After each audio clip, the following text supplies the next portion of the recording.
السلام عليكم ورحمة الله وبركاته، ازيكم عاملين ايه؟ يا رب تكونوا بخير وصحة وسعادة وكل سنة وانتم طيبين بمناسبة هدوء شهر رمضان المبارك.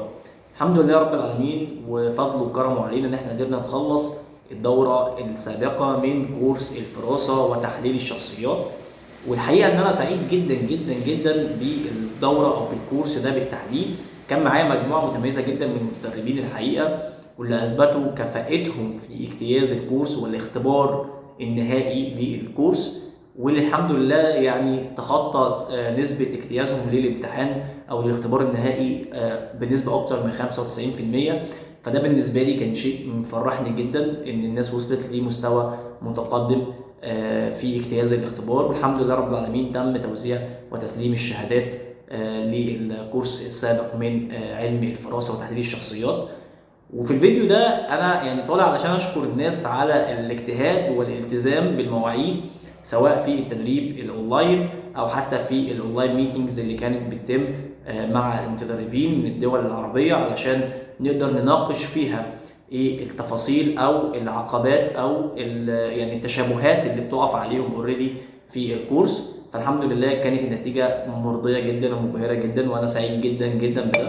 علشان كده حبيت اطلع الفيديو ده واشكرهم على الالتزام في يعني الالتزام بالتعليمات الخاصة بالكورس والاجتياز النهائي للاختبار النهائي للكورس. ودلوقتي هسمعكم برضو رأي احد المتدربين او المتدربات بالتحديد، علشان هي بنت في الدورة السابقة، وبشكرها جدا جدا لان هي كانت واحدة اوريدي من الناس المتميزين جدا معايا في الدورة.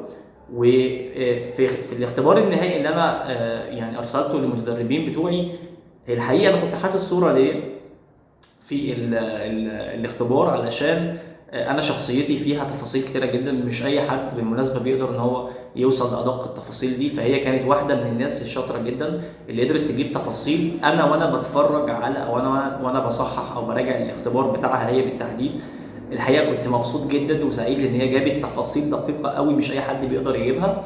فعلشان كده بشكرها شكر يعني مباشر.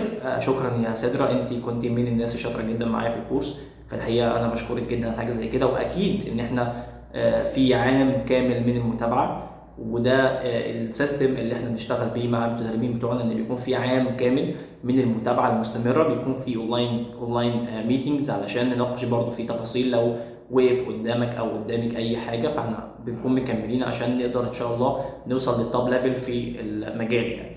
فشكرا جدا على الفتره الجميله اللي عشناها مع بعض. عشنا 3 شهور في الكورس مع بعض، فشكرا جدا على الفتره الجميله دي، واتمنى لكم التوفيق والنجاح دايما في كل الاوقات. واسيبكم دلوقتي مع راي سدرة في الكورس.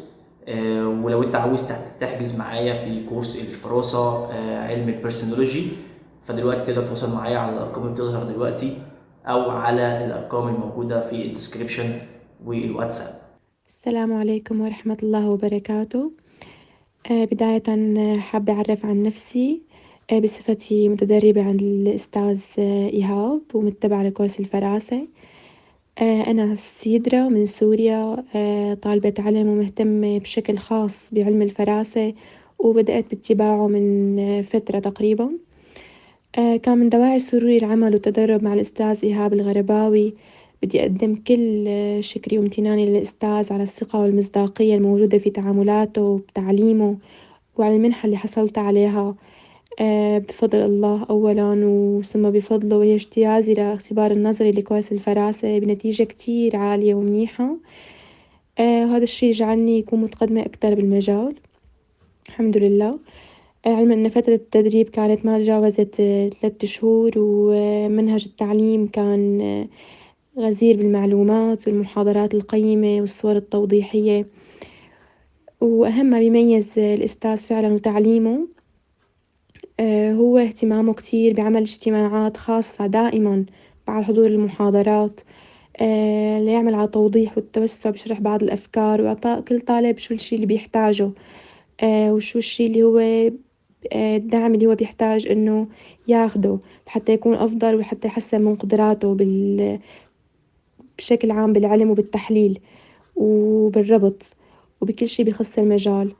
ودائما طبعا الأستاذ مهتم إنه هو يكون في متابعة بعد الكورس لمدة عام كامل. أنا بتشكر كتير كل من ساهم في نشر هذا العلم وتطويره ونشر هذا المجال العلمي الرائع اللي بيحاول دائما ينشر الوعي والفائدة. وممتنة كتير وبكن كل الاحترام للأستاذ إيهاب وبتشكره مرة تانية أكيد.